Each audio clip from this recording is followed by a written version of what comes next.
4 নম্বর যে বিষয়টি বুখারী শরীফের 10 নম্বর হাদিস, যেইখান থেকে আজকে আমাদের আলোচনা শুরু। এই 10 নম্বর হাদিস আব্দুল্লাহ ইবনে আমর ইবনুল আস রাদিয়াল্লাহু তাআলা আনহু থেকে বর্ণিত হয়েছে। عن عبد الله بن عمرو رضي الله تعالى عنهما عن النبي صلى الله عليه وسلم قال المسلم من سلم المسلمون من لسانه ويده والمهاجر من هجر ما نهى الله عنه। আব্দুল্লাহ ইবনে আমর ইবনুল আস রাদিয়াল্লাহু তাআলা আনহু বলেন, বিশ্বনবী মুহাম্মদুর রাসূলুল্লাহ সাল্লাল্লাহু আলাইহি ওয়াসাল্লাম বলেছেন, আল মুসলিমু মান সালিমাল মুসলিমুনা মিন লিসানিহি ওয়া ইয়াদিহি। প্রকৃত মুসলিম ওই ব্যক্তি যেই ব্যক্তির হাত এবং জবান থেকে অপর মুসলিম নিরাপদ থাকে। আল মুসলিমু, মুসলিম তো সে, মান সালিমাল মুসলিমুন, যার থেকে অপর মুসলিমরা নিরাপদ থাকবে, মিন লিসানিহি ওয়া ইয়াদিহি, তার জবান থেকে এবং তার হাত থেকে। আমার জবান থেকে এবং আমার হাত থেকে যদি অপর মুসলিম নিরাপদ থাকে, তাহলেই কেবলমাত্র শুধুমাত্র আমি নিজেকে মুসলিম দাবি করতে পারি। বিষয়টা খেয়াল করুন। সাধারণত মানুষকে কষ্ট দেওয়ার সবচেয়ে বড় 2 মাধ্যম, একটা হচ্ছে জবান আর একটা হচ্ছে হাত। মানুষ জবান দ্বারা মিথ্যা বলে কষ্ট দেয়, গীবত করে কষ্ট দেয়, পরনিন্দা করে কষ্ট দেয়, মিথ্যা সাক্ষ্য দিয়ে কষ্ট দেয়, গালিগালাজ করে কষ্ট দেয়। এই জাতীয় বিষয়গুলো থেকে যখন তার জবানকে সে সংযত রাখবে, মিন লিসানিহি, আমার জবান থেকে যখন অপর মুসলিম ভাই নিরাপদ থাকবে, আমি আমার জবানকে সংযত করে নিব। মূলত মানুষের দেহের যেই 2টা অংশ, একটা হচ্ছে আত্মা আর আরেকটা হচ্ছে শরীর। রাসূলুল্লাহ সাল্লাল্লাহু আলাইহি ওয়াসাল্লাম এমন এক মূলনীতি দিলেন, চিন্তা করুন, মানুষ যখন জবান দ্বারা কষ্ট দেয়, এই কষ্টটা সাধারণত আরেকজনের অন্তরে গিয়ে লাগে, ঠিক না? যখন গালি দেয়, মিথ্যা বলে, মিথ্যা সাক্ষ্য দেয়, কষ্ট দেয়, জুলুম করে, এই বিষয়গুলি আরেকজনের অন্তরে গিয়ে রিয়েক্ট করে। আর যখন মানুষ হাত দ্বারা জুলুম করে, কষ্ট দেয়, অত্যাচার করে, প্রহার করে, আঘাত করে, তখন এই কষ্টটা আরেকজনের দেহে গিয়ে এই কষ্টর বহির প্রকাশ ঘটে আরেকজনের দেহে। তাহলে আমি যদি আমার জবানকে এবং হাতকে সংযত রাখি, আমার জবানকে সংযত রাখলে অপর মুসলিম ভাই আমার দ্বারা তার অভ্যন্তরীণ অন্তরের কষ্ট থেকে নিরাপদ হয়ে গেল। এবং আমি যদি আমার হাতকে সংযত রাখি, তাহলে সে তার দেহকে সংযত রাখতে পারল, দেহকে সংরক্ষণ করতে পারলো, হেফাজত করতে পারলো। এজন্য মূলনীতি রাসূল এমন ভাবে দাঁড় করিয়েছেন, যদি তুমি মুসলিম হতে চাও, তুমি তোমার জবানকে এবং হাতকে সংযত রাখো। তোমার জবান এবং হাত দ্বারা যাতে অপর ভাই কষ্ট না পায়, সে নিরাপদ থাকে। আচ্ছা, এই এক মূলনীতি যদি পুরা পৃথিবীর মানুষ ফলো করে, তাহলে কেউ কারো মিথ্যার আঘাতে কষ্ট পাবে, কেউ কারো গীবত, শিকায়ত, পরনিন্দা, মিথ্যা সাক্ষ্য দেওয়া, গালি দেওয়া, মিথ্যা কসম করা, এর দ্বারা কি কেউ আঘাত পাবে? আবার যদি কেউ তার হাতকে সংযত রাখে, তাহলে শারীরিক আঘাত থেকে বাকি মুসলিম নিরাপদ হয়ে যাবে। এই মূলনীতি যদি পরিবারে, ব্যক্তিগত জীবনে, পারিবারিক জীবনে,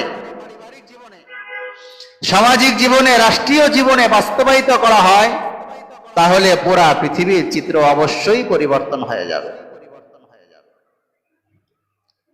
রাসূলের মূলনীতিটা দেখেন প্রিয় ভাই আমার। এজন্য মুসলিম শুধুমাত্র শাব্দিক মৌখিক মুসলিম দাবি করা আর মুসলিম দাবি করলাম বিধায় আমি মুসলিম হয়ে গেলাম, এমনটা নয়। মুসলিম হওয়ার জন্য আমাকে খেয়াল করতে হবে আমার জবানের দ্বারা কেউ কষ্ট পাচ্ছে কিনা। তাহলে আমার জবান দ্বারা যেই সমস্ত বিষয়গুলির কষ্ট অপরকেও পেতে পারে, আমি আমার নিজেকে ওই বিষয় থেকে বিরত রাখবো। আমার হাত দ্বারা যে অপর কেউ কষ্ট পেতে পারে,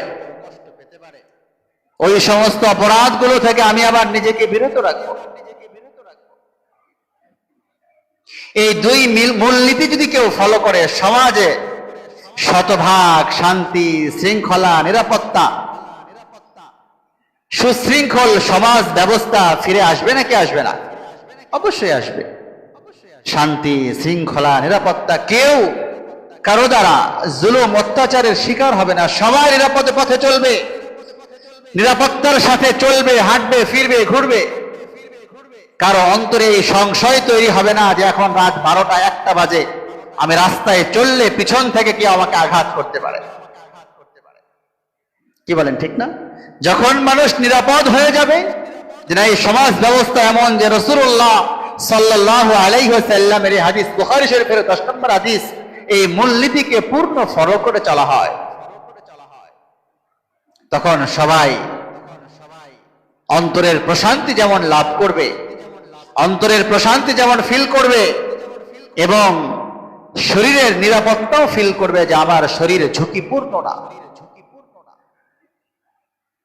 ঘর থেকে বের হতে মানুষ নিরাপত্তাহীনতায় ভোগে, না জানে কি ঘটে যায়, না জানে কি হয়ে যায়, না জানে কে কোন দিক থেকে আমাকে আঘাত করে বসে। হাদিসের পরের অংশে রাসূল বলেন, ওয়াল মুহাজিরু মান হাজারা মা নাহাল্লাহু আনহু, যে ব্যক্তি স্থান ত্যাগ করে, স্থান ত্যাগ করলেই কেবলমাত্র হিজরত হয়ে যায় না, মুহাজির হয়ে যায় না।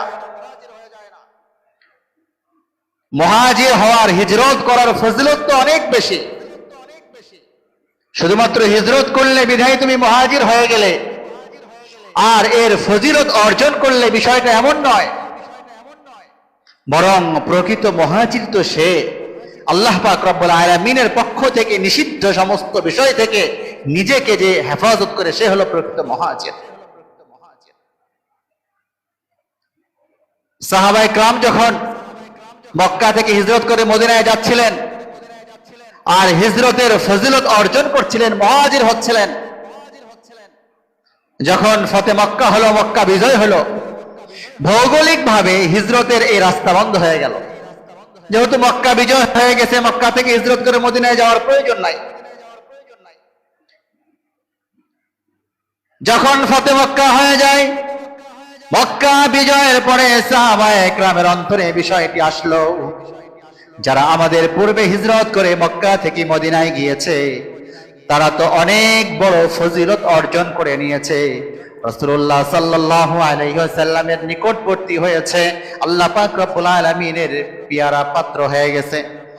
আমরা তো হিজরত করার সুযোগ আর পেলাম না, এই জন্য যে মক্কা বিজয় হয়ে গেছে।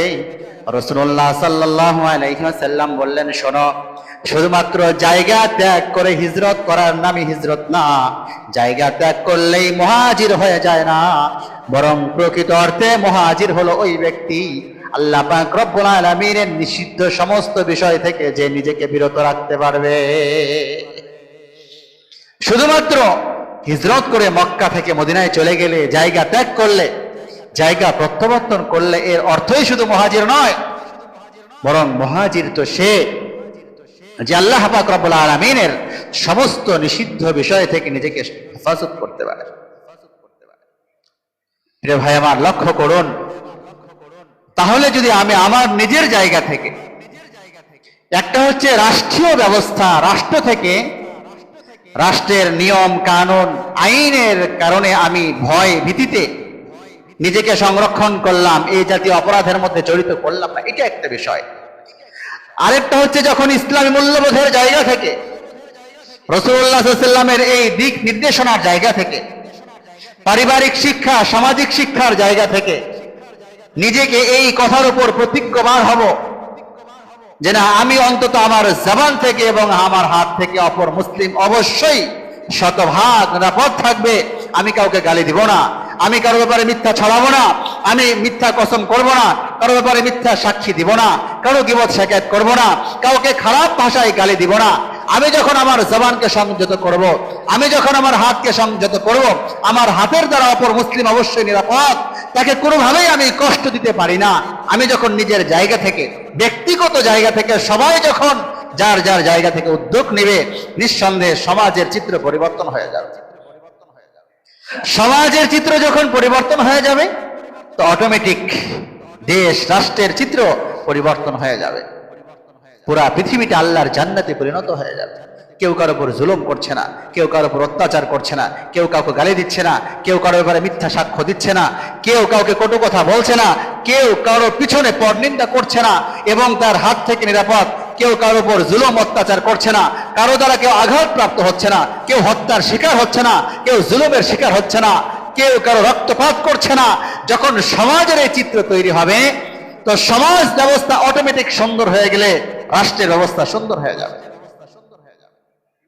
যদি মানুষ নিজের ব্যক্তির জায়গা থেকে নিজেকে পরিবর্তন করতে না চায়, নিজের মনুষ্যত্বকে পরিবর্তন করতে না চায়, নিজেকে রাসূলুল্লাহ সাল্লাল্লাহু আলাইহি ওয়াসাল্লামের এই হাদিসের মূলনীতির আলোকে আনতে না চায়, রাষ্ট্রীয় ব্যবস্থা আর সমাজ ব্যবস্থা একজন মানুষকে ঠিক করতে পারবে না। নিয়ম থাকবে, নিয়ম কানুন থাকবে, এই অপরাধ করলে অপরাধের শাস্তি এইটা। এখন তো এমন একটা অবস্থা তৈরি হয়েছে, সবাই জানছে আমি এটা করলে এই অপরাধের শাস্তি এটা হবে, আবার জেল থেকে বের হয়ে চলে আসবো, কি হবে? কেউ কাউকে মারতে, হত্যা করতে, খুন করতে, রক্তপাত করতে সহজ হয়ে গেছে। যদি ইসলামী খেলাফত ব্যবস্থা থাকতো, হত্যার বিনিময়ে হত্যা, খুনের বিনিময়ে খুন, রক্তপাতের বিনিময়ে রক্তপাত করানো হতো, তাহলে সমাজ ব্যবস্থা বহু আগেই সুন্দর হয়ে যেত। মানুষ জানতো যে এই অপরাধটা করলে আমার শাস্তি এটা অনিবার্য, শতভাগ কার্যকর করা হবে আমার শাস্তি, তাহলে মানুষ সেখান থেকে বিরত থাকবে। আল্লাহ পাক রব্বুল আলামিন আমাদের সকলকে আমাদের হাত এবং জবানকে নিরাপদ রেখে, হাত এবং জবানকে সংযত করে অপর মুসলিম ভাইকে আমি আমার হাত এবং জবান দ্বারা নিরাপত্তার স্বীকৃতি দিব। আল্লাহ তাআলা আমাদের সকলকে তৌফিক দান করুন। সকলে চিল্লায়